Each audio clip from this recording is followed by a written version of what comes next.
Hey guys, welcome back to my YouTube channel. நான் உங்கள் அஜய் இன்ஃபோஃபிஸ் தமிழ். இன்றைக்கி நான் பேச போகிற டாபிக் எதை பற்றின்னு பார்த்தீங்கன்னா, நியூஸ் நான் அப்டேட் கொடுக்க வந்திருக்கேன்.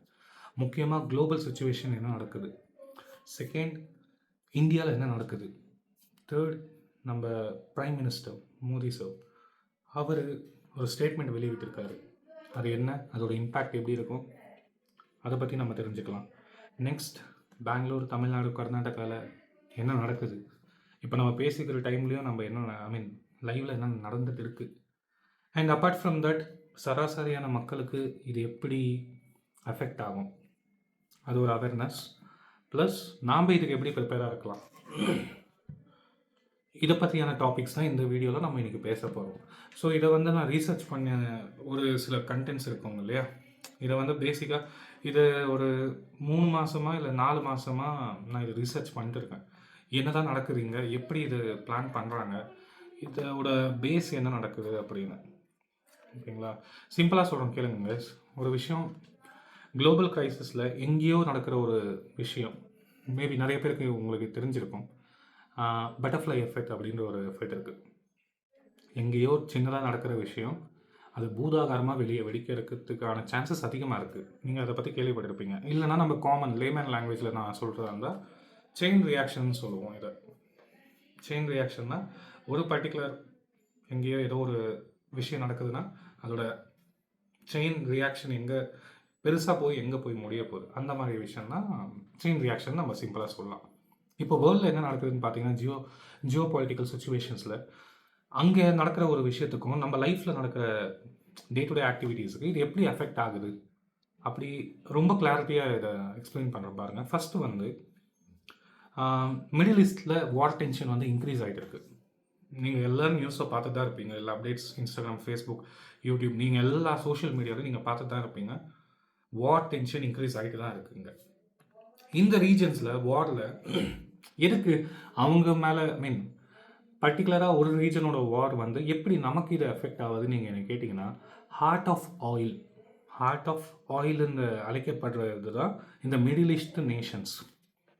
புரியுதுங்களா? அங்கிறது தான் அது ஹார்ட்னு சொல்லுவோம். ஆயில் அங்கே தான் உற்பத்தி பண்ணுற அதிகபட்ச ஒரு பார்ட் ஆஃப் வேர்ல்டு அது. அண்ட் இந்தியாவுக்கு இது எப்படி இதை டேரெக்டாக எஃபெக்ட் ஆச்சுன்னு கேட்டிங்கன்னா, நம்மளோட சப்ளைன்னு ஒன்று இருக்கும் இல்லையா, நம்ம அதிகமாக ஆயிலை டிபெண்ட் பண்ணி இம்போர்ட் தான் பண்ணிகிட்டு இருக்கோம்.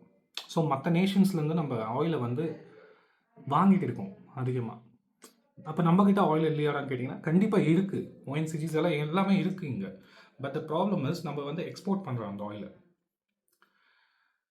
₹1 எனக்கு கிடைக்க வேண்டிய இடத்துல எனக்கு ₹10 தான் லாபம் கிடைக்குதுன்னு பார்த்தீங்கன்னா, ஆஸ் எ நேஷனாக ₹10 தான் அவங்க இது பண்ணுவாங்க. அதே ஆயிலை நான் ₹8 நான் இங்கே வாங்க முடியும். பட் அதை ஏன் யோசிக்க மாட்டிருக்காங்கன்னு யாருக்கும் தெரியலை. தெரியும் கண்டிப்பாக, ஆனால் அது பின்னாடி ரொம்ப பெரிய கிமிக்ஸ் எல்லாம் இருக்குது. ஓகேங்களா? ஸோ அடி விழுந்தது ஆயிலில். சரிடா, ஆயில் தரடா அப்படின்னு நீங்கள் நிறைய பேர் நினைப்பீங்க. கிடையாது, அப்படி கிடையாது. ஒரு சராசரியான ஹியூமனுக்கு தேவையான எசென்ஷியல்ஸ்னு ஒரு சிலதை நம்ம சின்ன வயசுலேயே படிச்சிருப்போம் இல்லையா, ஃபுட், க்ளாத்திங், ஷெல்டர் அப்படின்னு. நம்ம மெயினில் இப்போ கையை வச்சுருக்காங்க. என்னன்னு கேட்டிங்கன்னா, ஃபுட்டில் கையை வச்சுருக்காங்க.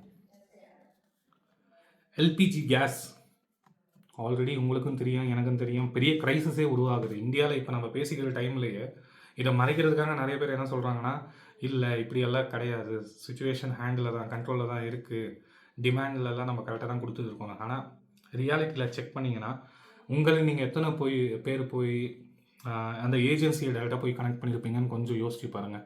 இல்லை ஏஜென்சி உங்களுக்கு கரெக்டாக ரெஸ்பாண்ட் பண்ணியிருக்காங்களா? டிமாண்ட் இருக்குது, அது எல்லாருக்கும் தெரியும் தான், கரெக்டுங்களா? பட் அந்த டிமாண்டை தப்பான டைமில் யூட்டிலைஸ் பண்ணுறாங்க இல்லையா. ஏங்க, ஒரு நாட்டோட பிரதமர் பிரைம் மினிஸ்டர் ஒரு அனௌன்ஸ்மெண்ட் பண்ணுறாரு வெளியே, கோவிட் மாதிரியான சுச்சுவேஷனுக்கு கொஞ்சம் ப்ரிப்பேராக இருங்க அப்படின்னு. எனக்கு தெரிஞ்சு நான் அவரை ஃபாலோ ஒரு 4-5 வருஷமாக நான் மைன்யூட்டாக நான் செக் பண்ணி தான் இருக்கேன், ஃபாலோ பண்ணிட்டு தான் இருக்கேன். அவர் பேசுகிற வார்த்தைகள் அவங்க மேனேஜ்மெண்ட் ஸ்டைலுன்னு ஒன்று இருக்கும் இல்லையா, இந்தியாவை எப்படி கொண்டு போகிறாங்க அப்படின்ற ஒரு நிறைய டீட்டெயில்ஸ் எல்லாம் நான் பார்த்துட்டு தான் இருக்கேன்.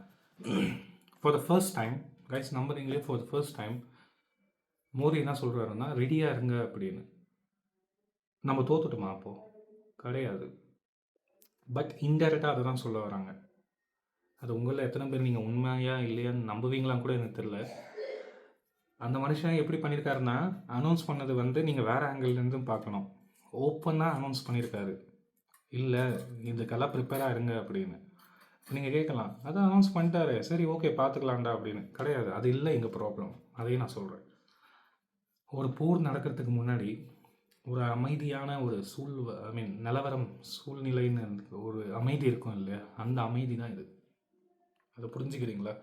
வார்னால் எப்பவுமே கைஸ், சிம்பிளாகவும் சொல்கிறேன், வார்னால் சண்டை போடுறோம், பாம் பிளாஸ்ட் நடக்குது, இல்லை மிசைல்ஸ் அடிக்கிறாங்க, அது மட்டுமே வார் கிடையாது. இங்கே எக்கனாமி வார்னு ஒன்று இருக்குது, ஓகேங்களா? சம்மந்தமே இல்லாமல் நீங்கள் ஒரு 2-3 நாளாக பார்த்துருப்பீங்க, கோல்டு ப்ரைஸ் எல்லாம் அப்படியே டிக்ரீஸ் ஆகிட்டு இருக்கு. நம்ம எதுக்காக கோல்டு ப்ரைஸ் இன்க்ரீஸ் ஆனது அப்படின்னு நம்ம எல்லாருக்கும் நான் கிளாரிட்டி கொடுத்துருக்கேன் என் பழைய வீடியோவில். நவம்பர் டிசம்பரில் டீடாலரைசேஷன், அதுக்கு ஆப்போசிட்டாக இப்போது கம்மியாகிட்டு இருக்குது. அது ஒரு பாயிண்ட்டை நோட் பண்ணிக்கோங்க. பாயிண்ட் வைஸ் சொல்கிறேன், உங்களால் முடிஞ்சால் அதை நோட் பண்ணுங்கள், இல்லைனா இந்த வீடியோ ஃபுல்லாக பாருங்கள், உங்களுக்கு ஒரு கிளாரிட்டி கிடைக்கும். நெக்ஸ்ட்டு, சரி எல்பிஜி தானடா அப்படின்னு பார்த்தீங்கன்னா, எல்பிஜி மட்டும் கிடையாதுங்க. ஃபியூல் ப்ரைஸ் இந்த டிரான்ஸ்போர்ட்டேஷனில் இருக்குங்க இல்லையா, அதுவும் இன்க்ரீஸ் ஆகிடுச்சு ஆல்ரெடி. ஆல்மோஸ்ட் நிறைய ஸ்டேட்ஸில் பார்த்தீங்கன்னா 2 rupeesலேருந்து 4 rupees வரைக்கும் இன்க்ரீஸ் பண்ணியிருக்காங்க. இது அப்புறம் எனக்கு பெருசாக எஃபெக்ட் ஆகும் நீங்கள் நினைக்கலாம் இல்லையா, நீங்கள் அப்படி யோசிக்கக்கூடாது. ஃபியூல், ஒரு ப்ரைவேட் வெஹிக்கிள் ஃபியூல் போடுறப்போ வந்து மேபி ஒரு 5,000 10,000குள்ளே தான் நீங்கள் அதை ஃபியூலே போடுவீங்கன்னு வச்சுக்கோங்க. டிரான்ஸ்போர்ட்டுன்னு எடுத்துக்கிறப்போ, பெரிய பெரிய பங்கர்ஸ், லாரிஸ்ன்னு நம்ம கணக்கு எடுக்கிறப்போ லேக்ஸ் அண்ட் லேக்ஸ் டுகெதரில் அவங்க ஃபியூல் போடுவாங்க. எதுக்கு? இதை ஃபியூல் அவங்க போட்டு என்ன பண்ண போகிறாங்கன்னு நினைக்கிறீங்க? சிம்பிள், நமக்கு கிடைக்க வேண்டிய எசென்ஷியல் ரா மெட்டீரியல்ஸ்னு ஒன்று இருக்குது இல்லையா, ஃபுட், க்ளோத்ஸ் அண்ட் ஷெல்டர்ஸ், அதோட ரா மெட்டீரியல்ஸ் தான் அவங்க ஃபியூல் போட்டு டிரான்ஸ்போர்ட்டேஷன் வழியாக, ரோட்வேஸ் டிரான்ஸ்போர்ட்டேஷன் தான் இப்போ வரைக்கும் நம்ம பெருசாக டிபெண்ட் பண்ணிட்டு இருக்கோம், அங்கே அது கொண்டு வருவாங்க. நெக்ஸ்ட்டு, டிரான்ஸ்போர்ட்டேஷன் காஸ்ட் இன்க்ரீஸ் ஆகுது. டிரான்ஸ்போர்ட்டேஷன் காஸ்ட் இன்க்ரீஸ் ஆச்சுன்னா நமக்கு வேறு என்ன ப்ராப்ளம் இருக்குது? முதல்ல கையை வைக்குவாங்க இதுலனா ஃபுட்டில். நம்புறீங்களா இல்லையோ, ஃபுட்டில் தான் முதல்ல ப்ரைஸ் இன்க்ரீஸ் ஆகும். இது நான் ஆல்ரெடி சொன்னேன் இல்லையா இந்த வீடியோ ஸ்டார்டிங்கில், இது வந்து ஒரு செயின் ரியாக்ஷன் மாதிரி தான் இதை கொண்டு போவாங்க அப்படின்னு. ஆல்ரெடி நமக்கு எல்பிஜியில் கையை வச்சிட்டாங்க, நெக்ஸ்ட்டு டிரான்ஸ்போர்ட்டேஷன்லேயும் கையை வச்சிட்டாங்க, நெக்ஸ்ட்டு சிம்பிளாக ஃபுட்லேயும் இன்க்ரீஸ் ஆக தான் போகுது. நிறைய ஹோட்டல்ஸ் எல்லாம் இப்போல்லாம் கையை வச்சுட்டு அவங்க பண்ணிட்டு தான் இருக்காங்க. இந்த ஸ்டேட்மெண்ட்டில் அவரை விட்டது கோவிட் லைக் ப்ரிப்பேர்ட்னஸாக இருங்க அப்படின்னு நம்ம மோடி சார் சொன்னதுக்கு. அப்போ என்னதாண்டா அந்த கோவிட் சுச்சுவேஷன் பார்த்தீங்கன்னா, கோவிட் டைமில் சடனாக ஒரு ஷாக் வந்துச்சு. இப்போ கவர்மெண்ட் அதை நமக்கு ஸ்லோவாக தான் அதை ப்ரிப்பேர் பண்ண வைக்கிறாங்க. கோவிடுங்கிறது அது எப்படி சொல்கிறது, முன்னாடியே ஒரு 4 மாதம் 5 மாதத்துக்கு முன்னாடியெல்லாம் நமக்கு அது இன்ஃபார்ம் வரல, நிறைய பேருக்கு தெரியும். அது ஷட் டவுன் பண்ணது வேணுன்னா ஒரு 1 மாதம் கழிச்சுலாம் பண்ணாங்க, ஆனால் நம்மளை அதை ப்ரிப்பேர் பண்ண வைக்கல. ஒரு வேர்ல்டே இப்படின்றதுக்குள்ளே அது ஆஃப் ஆச்சு, மொத்த உலகமே ஆஃப் பண்ணாங்க. எத்தனை பேர் அதில் பாதிச்சிருப்பாங்க யோசிச்சு பாருங்கள். எத்தனை பிஸ்னஸ், எத்தனை ஸ்கூல்ஸ், காலேஜஸ், எத்தனை செக்டர்ஸ், ஒருத்தரை நம்பி இன்னொருத்தருக்கு செக்டர்ஸுங்கெல்லாம் இருக்குது இல்லையா, சர்வீஸ் செக்டர்லேருந்து ஃபுட்டு, மேனுஃபேக்சரிங் எல்லாமே ஸ்டாப் ஆகுதுன்னா மக்களோட டே டு டே ஆக்டிவிட்டி எப்படி அதை இம்பேக்ட் பண்ணிருச்சு அப்படின்ற ஒரு ஷாக்கிங் நியூஸ் வந்து ஸ்லோவாக தான் நமக்கு சொல்லலை, சடனாக தான் பண்ணாங்க. அதனால் நிறைய ரியாக்ஷன்ஸ் வந்துச்சு. பட் நிறைய பேர் அதுலேருந்து ஓவர் கம் பண்ணியிருக்காங்க. அண்ட் இப்போ வரைக்கும் சொல்கிறாங்க, அதுலேருந்து வெளியே வராதவங்களும் நிறைய பேர் இருக்காங்க. அந்த கோவிட்னால ஆன லாஸஸ்னு ஒன்று இருக்குது இல்லையா, அதில் நிறைய பேர். கண்டிப்பாக சொல்கிறேன், இந்த வீடியோ நீங்கள் வாட்ச் பண்ணுற உங்களுக்கு தெரிஞ்சவங்களாக இருந்தாலும் சரி, இல்லை நீங்களாக கூட அந்த இதில் இருக்கலாம், கண்டிப்பாக அந்த ப்ராப்ளமாக ஃபேஸ் பண்ணியிருப்போம். இப்போ கவர்மெண்ட் நமக்கு அதை தான் சிம்பிளாக சொல்லியிருக்காங்க, ஸ்லோவாக ப்ரிப்பேராக இருங்க அப்படின்னு. புரியுதுங்களா? கோவிட் சுச்சுவேஷன் மாதிரி ஒரு சுச்சுவேஷனுக்கு ப்ரிப்பேராக இருங்கன்னு சொல்லியிருக்காங்க. Next, local impact. பெங்களூரில், தமிழ்நாட்டில், கர்நாடகாவில் ஆஃபீஷியல்ஸ் என்ன சொல்லியிருக்காங்கன்னா, ஷார்ட்டேஜ் இல்லைன்னு சொல்லியிருக்காங்க. அது எப்படிப்பா? அப்போ எதுக்கு சம்மந்தமே இல்லாமல் காஸ்ட் மட்டும் இன்க்ரீஸ் ஆகிட்டு இருக்கு எல்லா செக்டர்லேயும். ஸ்பெஷலி இந்த ஸ்மால் ஸ்கேல் பிஸ்னஸ் ஓனர்ஸ் எல்லாம் கொஞ்சம் கேர்ஃபுல்லாக இருங்கன்னு சொல்லிட்டு அனௌன்ஸ்மெண்ட்டு வந்திருக்கு. கைஸ், இது வந்து நம்ம இப்படியும் சொல்லலாம், ஒரு நாட்டோட ப்ரைம் மினிஸ்டர் வார்னிங் கொடுக்குறாரு அப்படின்னா, இதை தயவு செஞ்சு சொல்கிறேன், சோஷியல் மீடியாவில் நிறைய பேர் இதை வந்து திசை திருப்ப பார்ப்பாங்க இல்லை இது பெரிய சுச்சுவேஷனாக அமையாது. கண்டிப்பாக சொல்கிறேன், இது எல்லார் லைஃப்லையும் இம்பேக்ட் இருக்கும். அவ்வளோ சீக்கிரத்தில் அவ்வளோ பெரிய அனௌன்ஸ்மெண்ட் வந்து அவர் சொல்லணும்னு அவசியம் கிடையாது. ஆனால் கொஞ்சம் ப்ரிப்பேராக இருங்கன்னு சொல்லியிருக்காரு இல்லையா? ஸோ நாம் எங்கெங்கே இதை ப்ரிப்பேராக இருக்கலாம்னு என்ன நீங்கள் சிம்பிளாக கேட்டிங்கன்னா, முதல்ல வந்து ஸ்கில்லை இம்ப்ரூவ் பண்ண ட்ரை பண்ணுங்கள். First thing. நிறைய பேருக்கு தெரியும் ஸ்கில் இம்ப்ரூவ்மெண்ட்னா என்ன நடக்க போகிறீங்க, அதுக்கு இதுக்கு என்னடா சம்மந்தம் இருக்குன்னா, நிறைய பேருக்கு தெரியும் ஸ்கில் இம்ப்ரூவ் பண்ண வேண்டிய டைம் இதுதான் அப்படின்னு. செகண்ட் என்னன்னா, எமர்ஜென்சி ஃபண்ட்ஸை வந்து கொஞ்சம் பில்ட் பண்ணுங்கள். எமர்ஜென்சி ஃபண்ட்ஸ் நிறைய பேர் வச்சுருப்பீங்க, பட் டவுன் த லைன் இல்லாதவங்க கொஞ்சம் அதை ப்ரிப்பேர் பண்ணிவிடுங்க. அட்லீஸ்ட் என்ன கேட்டிங்கன்னா ஒரு 3-4 மாதத்துக்குள்ளே உங்களால் முடிஞ்ச வரைக்கும் எமர்ஜென்சி ஃபண்ட்ஸை தயவு செஞ்சு ப்ரிப்பேர் வச்சுக்கோங்க. நெக்ஸ்ட்டு ஸ்பெண்டிங் கண்ட்ரோலை வந்து கொஞ்சம் பார்த்து ஸ்பெண்ட் பண்ணுங்கள். இதுக்கு மேலே ஒரு 4-5 மாதத்துக்குள்ளே நம்ம அதிகமாக ஸ்பெண்ட் பண்ணிகிட்டு இருப்போம் இல்லையா பணத்தை, வேஸ்ட்டாக நம்ம எங்கேயாவது ஸ்பெண்ட் பண்ணுறதாகட்டும், அதை கொஞ்சம் பேக்கில் கொஞ்சம் பார்த்து ஸ்பெண்ட் பண்ணுங்கள். இன்னைக்கு க்ரைசிஸில் வந்தால் தான் பீப்புள் ஸ்ட்ராங் ஆகுவாங்கன்னு ஒரு விஷயம் இருக்குது இல்லையா? அடிப்பட்டால் தான் தெரியும் அப்படின்னு. ஸோ இங்கே அடிப்படுறதை விட பயம் தான் அதிகமாக இருக்கும். பயம் இருக்கிறப்போ என்ன நடக்கும்னா, நமக்கு தெரியாமலே நமக்கு அவேர்னஸ் உருவாகும். அவேர்னஸ் உருவாகிறப்ப தான் டெசிஷனை நம்ம கரெக்டாக எடுக்க முடியும். நிறைய பேர் சொல்லுவாங்க, எப்படி சொல்கிறது, டென்ஷனில் முடிவு எடுக்காதான்னு. டென்ஷனில் முடிவு எடுக்காதீங்க, அவேர்னஸை உருவாக்குங்க. அவேர்னஸை வச்சு நீங்கள் எடுக்கிற டெசிஷன் ஒன்று இருக்கும் இல்லையா, அது உங்களுக்கு கரெக்டாக இல்லையான்னு மட்டும் யோசிங்க. எவனோ ஒருத்தன் சொல்கிறான் இந்த டைமில் ஸ்டாக் மார்க்கெட்டில் இன்வெஸ்ட் பண்ணணும், நான் பண்ணுறேன். எவனோ ஒருத்தன் சொல்கிறான் நான் இந்த பிஸ்னஸை நான் இப்போ ஸ்டார்ட் பண்ண போனால் எனக்கு கரெக்டாக இருக்கும், நான் பண்ண போகிறேன். வெயிட் பண்ணுங்கள் கொஞ்சம். ஏன்னா இது குளோபல் லெவலில் இது இம்பேக்ட் ஆகிட்டு இருக்குதோ இல்லையோ, சரிங்களா? அது செகண்டரியாக தான் எனக்கு தோணுது. நம்ம லைஃப்பில் இது டே டு டே சேஞ்சஸ் கண்டிப்பாக இது பெருசாக பட போகுது. ஸோ அதுக்கான சுச்சுவேஷன்ஸ் நிறைய வந்து இங்கே வாய்ப்புகள் இருக்குது. சிம்பிள் கால்குலேஷனுங்க. எவனோ ஒருத்தன் எவனுக்காகவோ அங்கே சண்டை போடுறான். அதனால் எனக்கு என்னடான்னு சொல்லிட்டு நம்ம வேடிக்கை பார்த்த நேரத்தில் விட இப்போது போன வாரம் வரைக்குமே நீங்கள் பார்த்துருப்பீங்க எல்பிஜிலேருந்து எவ்வளோ பெரிய இஷ்யூ க்ரைசிஸ் ஆச்சுன்னு. ஏன் இப்போ நான் பேசியிருக்கிற இந்த டைமில் நீங்கள் நியூஸ் சேனலில் லைவாக ஆன் பண்ணி பார்த்தீங்கன்னா தெரியும், பெட்ரோல் பங்க்ஸ்லாம் க்யூ கணக்கில் அங்கே போய் நிற்கிறாங்க எல்லோரும். இல்லை ஜாலியாக இருக்கிறது யாருன்னு நினச்சிங்கன்னா, நம்ம எலக்ட்ரிக் வெஹிக்கல்ஸ் வச்சவங்கன்னு சொல்கிறோம் இல்லையா, கம்மிங்களா? அதுவும் கிடையாது. நான் அங்கேயும் ஒரு அப்டேட் வரேன். Energy is energy, no matter in which form it is. கரெக்டுங்களா? எனர்ஜி சப்ளை அங்கே டேமேஜ் ஆகாத வரைக்கும் இப்போ வரைக்கும் நம்மக்கிட்ட ஒரு பெரிய லெவலில் இம்பேக்ட் இல்லை எனர்ஜி சப்ளையில். பட் ஷார்ட்ரேஜ் உருவாக்கப்படும். ஷார்ட்ரேஜ்னால் 24 hours எனக்கு கரண்ட் இருக்குதுன்னு நினச்சிங்கன்னா, அதில் ஒரு 2 மணி நேரம் 3 மணி நேரம் கண்டிப்பாக எங்கேயாவது கரண்ட்டை ஸ்டாப் பண்ணுவாங்க. அதை நம்பிட்டு இருக்கிற நிறைய பேரோட வாழ்வாதாரமும் மாறும். ஸோ அதுக்கும் கொஞ்சம் ப்ரிப்பேராக இருங்க. பயப்படாதீங்க, சிம்பிளாக சொல்கிறேன், பயப்படாதீங்க. What ever is happening, let it happen.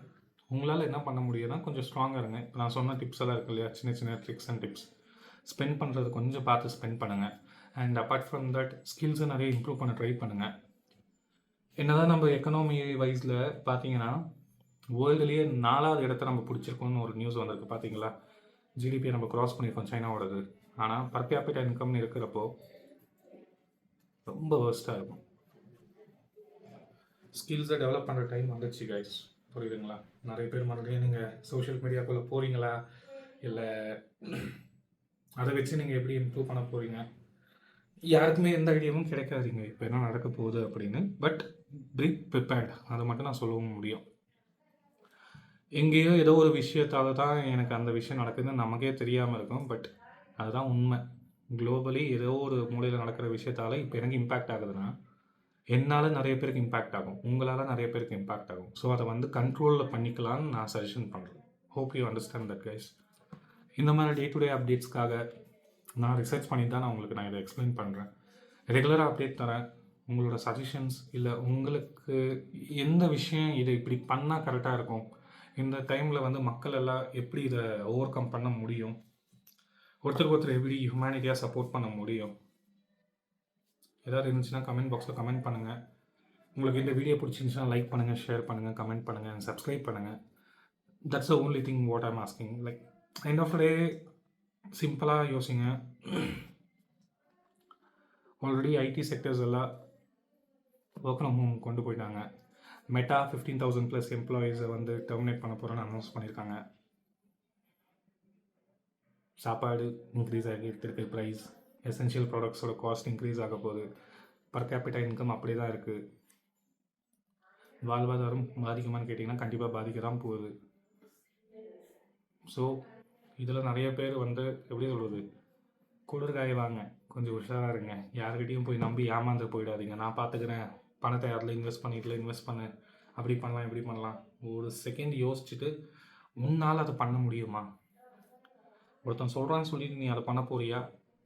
இல்லை, அவன் இல்லைனாலும் என்னால் இது பண்ண முடியுன்ற ஒரு நம்பிக்கை உனக்கு இருந்துச்சுன்னா, அதை பற்றி ரிசர்ச் பண்ணு, டாக்குமெண்ட்ஸை படி, லீகல் அட்வைசர்ஸை கேட்டுக்க. இப்படின்ற ஒரு ஸ்டெப்ஸ் தான் இருக்குது. கவர்மெண்ட் எந்த அளவுக்கு அதுக்கு சலுகை கொடுக்குது, எந்த அளவுக்கு நான் அதை மார்க்கெட்டிங் பண்ண முடியும், நான் ரீச் பண்ண போகிற மார்க்கெட் பிளேஸ் யார், இந்த மாதிரி ரீசர்ச் பண்ணிங்கன்னா you will get a clarity over this. நீங்கள் இந்த க்ரைசிஸை கண்டிப்பாக இதுலேருந்து வெளியே வரவும் முடியும். இதோட இந்த வீடியோ முடிச்சுக்கிறேங்க. Thank you so much. Stay safe, stay healthy, stay fit. Thank you guys.